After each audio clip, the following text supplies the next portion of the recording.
I dare die.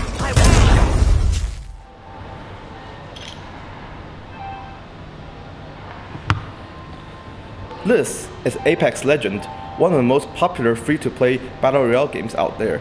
It has recently came under fire for its new update on Lootboxes. This item on the right is the newest and the hottest item in the game. It costs £30 to buy it. However, there's a catch.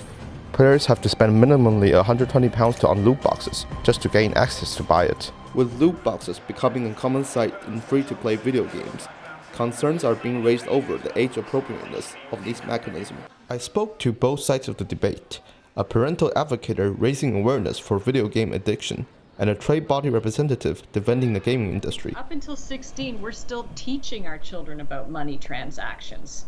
So why at age 7 would we hand them a box of something where they could make an in-game purchase when they know nothing about budgeting and finance? What do you think they could do for now? They could not have those mechanics in a game that's for all ages. They have to be for someone who's adult. The important thing to remember about any sort of game that features in-game purchases and is rated by the PEGI system, that there actually is an indicator on all of those that they have in-game purchases now. That's one of the sort of major evolutions of the PEGI system in the last few years.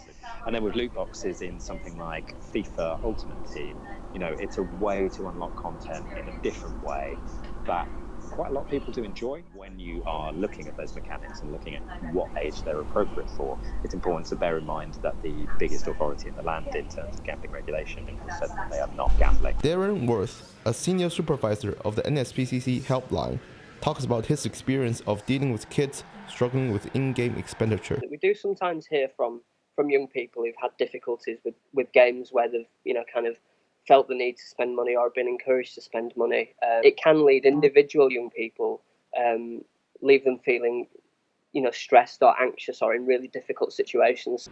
Away from the virtual world, what does the public think of children spending money on loot boxes?